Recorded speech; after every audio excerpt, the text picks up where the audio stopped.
On est Hitler Road et samedi soir, notre lunch j'en bats les sous-vides. J'ai pas un sou avec moi, mais je te parle avec le sourire.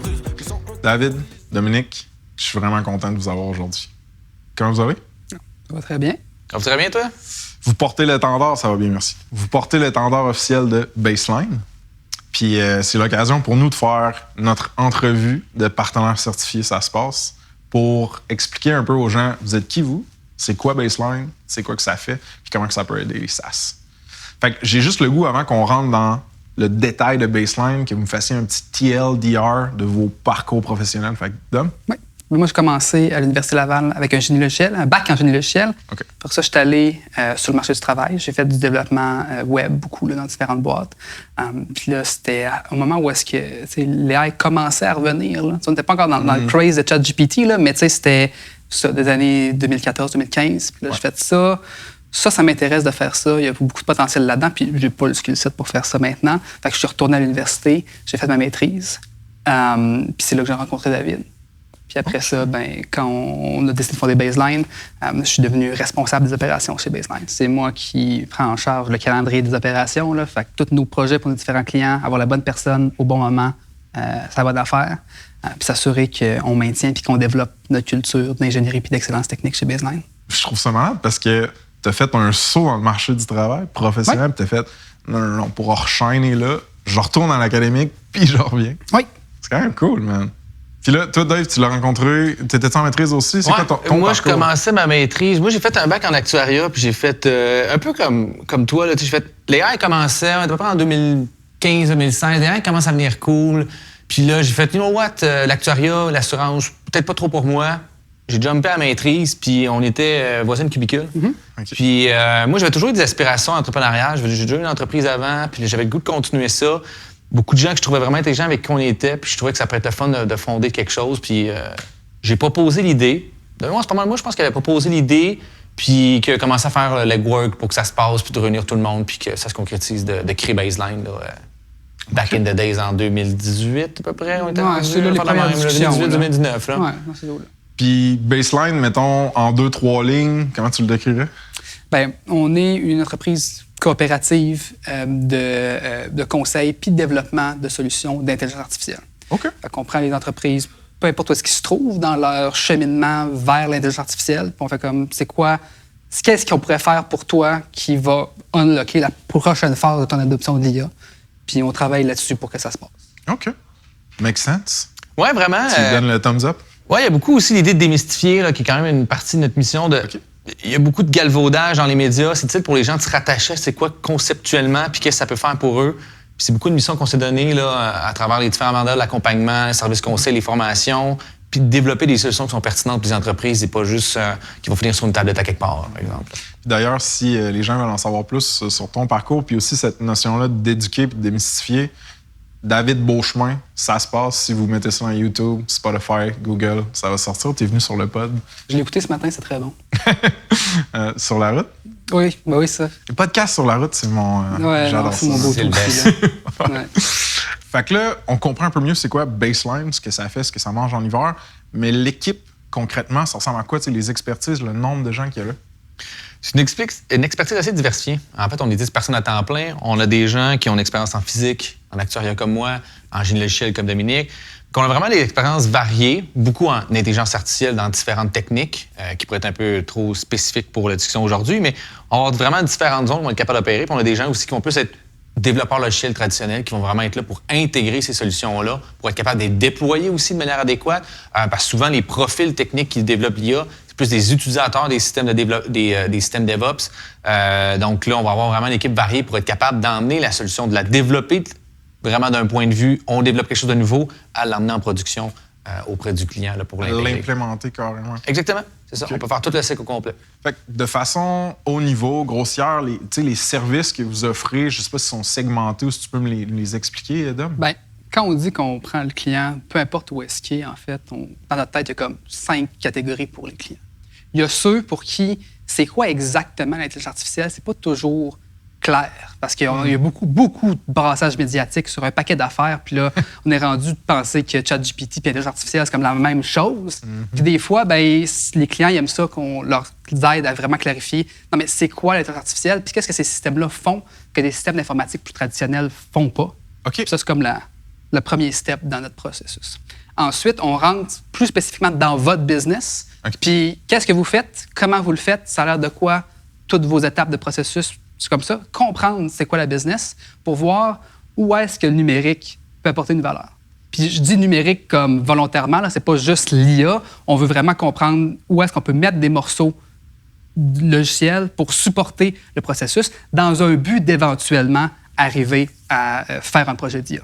C'est notre troisième étape, c'est que si on est comme, OK, on est dit, là, il y a un projet d'IA qu'on veut développer, bien, on peut vous aider là-dedans. Fait qu'il y a deux affaires. Soit vous avez votre équipe de développement à l'interne chez vous, comme chez les SaaS, c'est ça, là. Souvent. Ou dans d'autres clients, ils n'en ont pas, mais on prend la place au complet et on va mener le projet au complet à ce moment-là. Parce que vous avez l'expertise. Parce qu'on a l'expertise pour le faire. Même dans des situations où est-ce que vous développez déjà une majorité de votre logiciel de votre côté, ben, puis que si vous voulez prendre en charge la portion d'IA aussi, ben, on peut vous conseiller, on peut vous coacher, on peut vous expliquer en quoi est-ce que le développement puis l'opération aussi de ces systèmes-là est différent des logiciels que vous êtes habitués de développer puis de déployer pour que ben, vous fassiez les bonnes affaires tout de suite, puis pas que vous vous cassiez les dents puis que vous vous demandiez un an après comment ça, j'ai pas eu les retours sur l'investissement que j'espérais avec mon intelligence artificielle. Fait qu'il y a un accompagnement qui est très global. C'est pas juste OK, t'es rendu à spécifiquement utiliser un large language model pour développer un chat sur le top de ton interface. On arrive. Non, c'est quoi que tu fais, c'est quoi que tu vends, c'est qui t'aide à l'interne, tes processus, c'est quoi. Puis je pense que ça passe beaucoup par la donnée, Dave, right? Ouais. C'est comprendre la donnée puis être capable de mieux l'utiliser. La donnée, le business case, y a-t-il un market fit? On est en train de juste d'avoir une idée qui est bonne mais qui n'est pas vraiment un marché? Fait que toutes les étapes pour s'assurer que ce qu'on va ajouter comme nouveauté dans le produit est pertinent. Puis c'est quoi le risque technologique? Comment on peut s'assurer de le déployer adéquatement, minimiser le risque de développement, s'assurer qu'on a un bon ROI à la fin. Tout ça, on est capable d'accompagner à toutes les étapes là, pour. C'est ça. Fait qu'il y a comme une intelligence d'affaires qui transcende l'intelligence algorithmique ou funky de l'AI. Exactement. Absolument. C'est vraiment au cœur de notre pratique. Là. OK. Puis comment vous travaillez avec les clients? C'est-à-dire que là, vous m'avez dit, OK, on est à peu près 10 différents types de profils. Chaque projet, je sais pas, 5 personnes sont dessus, une personne est assignée à un projet. Tu sais, ça ressemble à quoi le flow de moi, je suis un SaaS, je travaille avec Baseline pour étape 2 puis 3 que Dom a mentionné, mettons. Oui, bien, Dom est une bonne personne de parler de ça, étant donné qu'il aime beaucoup les opérations, mais il va y avoir plusieurs façons qu'on va interagir avec les clients. Souvent, on a parlé, entre autres, de comprendre les opportunités de l'IA. Bien, notre analyse d'affaires va s'occuper de faire ce premier volet-là. De définir c'est quoi les opportunités, comprendre les processus. Donc, il va spécialiser là-dedans pour, OK, bien, le processus, il passe telle étape, etc., comme ça. Puis on va tenter vraiment de le comprendre puis mieux s'approprier le business case. Donc, ça, c'est une première étape. Souvent, ça va être assez solo avec Alexandre, finalement, qui s'occupe de faire ça. Je vais intervenir, Dominique va intervenir à certains moments, des fois avec le client, des fois pas avec le client. Ensuite, quand on est rendu à une place qu'on accompagne, bien là, on va avoir des gens qui vont plus s'occuper de l'accompagnement. Par exemple, moi, accompagner des gens. Puis par la suite, si on est vraiment dans le développement, bien, si on le prend tout in-house, bien là, c'est notre équipe, en fait, qui va être plusieurs personnes qui vont travailler sur le projet en même temps, puis qui va faire les différentes facettes. Donc, il y en a qui vont plus faire le développement, mais vont peut-être sur 3 projets en même temps faire du développement DevOps, par exemple. Donc, on va se passer la balle entre nous. Puis nous autres, on essaie tout le temps de choisir la personne qui a le skill set le plus intéressant pour le projet. Par exemple, vous avez un domaine qui a besoin de la physique, on a quelqu'un qui fait un bac et une maîtrise en physique. On va essayer de la mettre le plus possible sur ce projet-là. Projet plus technique peut-être en assurance. J'ai une expérience en actuariat, j'ai un autre collègue aussi. Donc, on va essayer de mettre ces profils-là pour tirer profit de notre compréhension du domaine d'application qu'on tente de faire. Là. Parce que, tu sais, on peut penser que de la donnée, c'est de la donnée, tu sais, que le but du ML, de l'intelligence artificielle, c'est de juste cruncher la donnée puis sortir la réalité. Mais l'affaire, c'est que le sens de la donnée, puis qu'est-ce que ça veut dire pour le domaine d'affaires dans lequel elle exerce, ça a quand même une grosse incidence sur qu'est-ce qu'on peut faire avec, puis c'est quoi les bonnes techniques à utiliser. Fait que le fait qu'on ait ces backgrounds-là qui sont un peu plus diversifiés, avec des gens qui ont fait autre chose à part de l'IA, ça leur permet de comprendre comment est-ce que ces données-là existent, c'est quoi leur signification, puis comment est-ce qu'on peut les valoriser le mieux possible. J'ai pas nécessairement besoin de vous expliquer c'est quoi un état financier, puis comment ça fonctionne, le pricing récurrent de mon SaaS. Là. C'est des notions qui sont maîtrisées déjà de l'autre côté. Mais rentrons justement un petit peu plus dans les SaaS. Vous en avez plein comme clients. Il y a des gens qui suivent SaaSpass, qui ont des SaaS, qui sont même déjà allés vous voir. Puis moi, ce que j'ai le goût de comprendre, c'est qu'est-ce qui fait que Baseline est intéressant pour un SaaS, mais qu'est-ce qui fait aussi que pour vous, un SaaS est intéressant? Fait que la question est un peu des deux bords. Ben, c'est drôle parce que justement, quand on a commencé à avoir des discussions pour devenir partenaire certifié, on était retourné voir notre book de clients pour faire comme qui là-dedans est un SaaS. Parce que c'est pas quelque chose qu'on regardait ou qu'on était comme on ciblait spécifiquement jusqu'à ce qu'on parle plus spécifiquement avec ça se passe. Puis là, on a fait, il y en a quand même beaucoup. Puis là, c'est la question, pourquoi est-ce que naturellement, on s'est retrouvé avec un book de clients qui a autant de SaaS dedans? Puis je pense que la réalité, tu sais, on dit, on prend les clients, peu importe où est-ce qu'ils sont, puis on les accompagne, puis on est committé à ça, c'est vraiment vrai. Là. Sauf qu'il reste que pour nous, ce qui nous intéresse le plus, c'est de faire de l'IA, c'est de faire de l'informatique comme de pointe qui se base sur des données, puis sur une infrastructure informatique existante. Et ça, dans des organisations SaaS, c'est beaucoup plus présent pour un paquet de raisons. Il y a des raisons culturelles, c'est des gens de techno qui sont derrière ça. Ouais. Leur raison d'être d'affaires, c'est de produire la technologie. Fait que tu peux être sûr qu'ils vont être guidés pour supporter du département informatique. Ouais. Leur modèle d'affaires fait en sorte qu'ils prélèvent naturellement un paquet de données sur ce que leurs utilisateurs font. Exact. Et dans leur besoin d'affaires primaires, c'est d'apporter de la valeur à leurs clients peu importe le workflow qu'eux, ils supportent avec leur SaaS. Ouais. Mais les données qui sont générées par l'utilisation du SaaS, avec l'intelligence artificielle, on peut apporter ce genre de valeur-là puis leur permettre d'ajouter des fonctionnalités supplémentaires par-dessus ce qu'ils feraient normalement.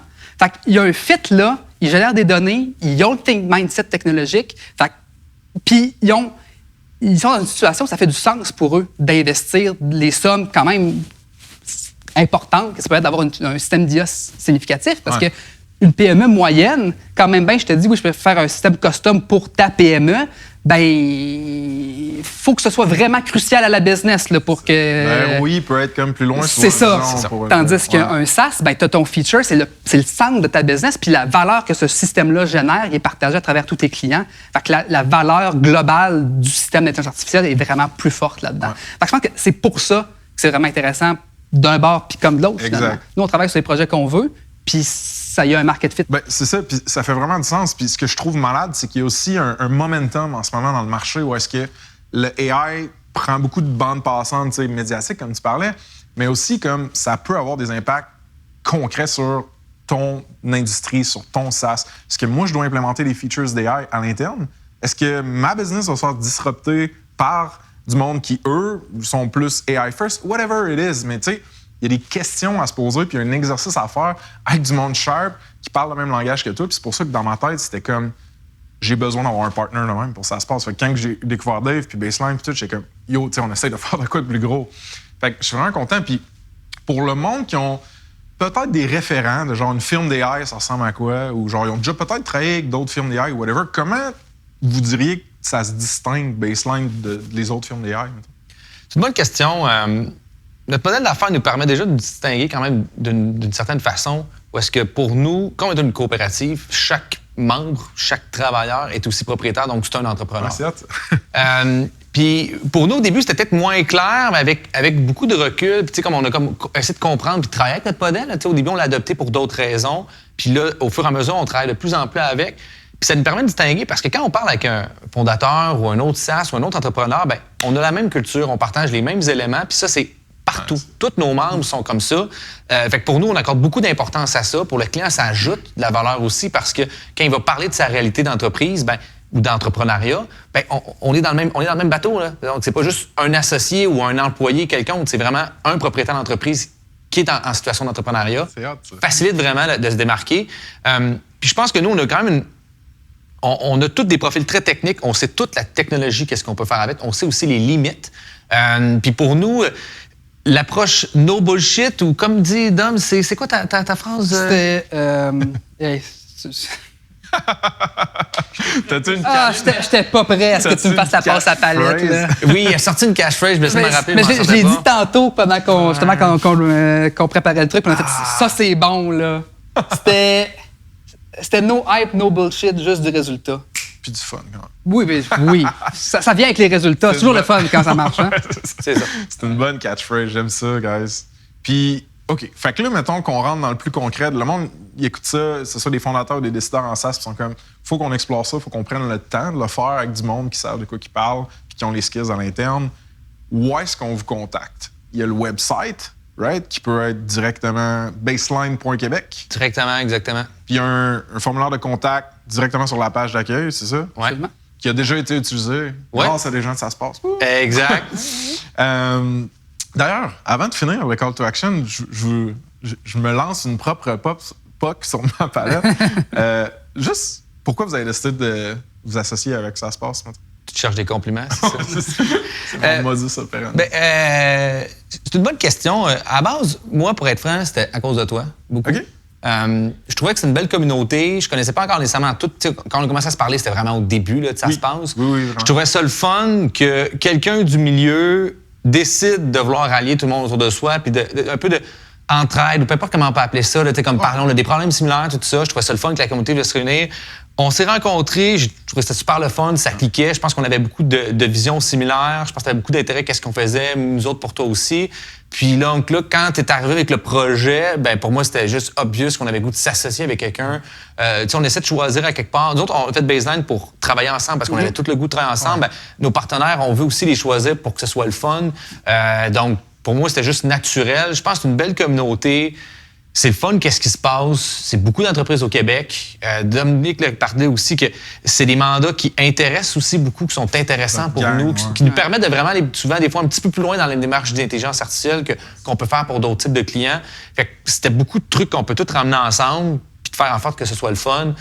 Olivier était souvent allé dans les événements puis disait « Chris, c'est nice d'être là, c'est le fun. » Fait que pour nous, c'était juste vraiment naturel de juste dire « Oui, on va être là, ça nous fait plaisir. » Regarde, je prends la fleur puis je la relance d'une autre manière, OK?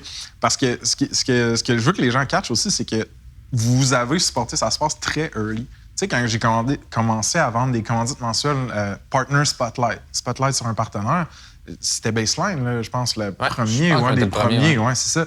Puis vous l'avez fait 2-3 mois, je sais plus trop. Puis un moment donné, on a eu un appel quick entre 2 meetings, toi puis moi, puis tu me disais, tu sais, Frank, il y a genre du monde qui nous ont écrit puis qui nous ont parlé. Puis on dirait que ça a comme sonné une cloche de tapeux, dans le fond. C'est une vraie chose qu'on fait, puis ça peut générer des vrais résultats pour un partenaire parce que ça répond à un vrai besoin de mon audience. Et puis on dirait que ça a été un spark qui a mené vers le design des partenariats certifiés. Fait que merci, tu sais, pour ça. Moi, c'est comme, je suis trop stoked. Fait que ça fait plaisir. Je retourne à mes call to action. Je voulais juste pas oublier cette section-là. Fait que baseline.québec, il y a un formulaire de contact directement là-dessus. Sinon, vous êtes de plus en plus actifs sur LinkedIn puis sur Facebook. Donc, juste à chercher Baseline, puis ça risque de sortir. Sinon, juste mon nom, slide dans mes DM. David Beauchemin sur LinkedIn. Parfait.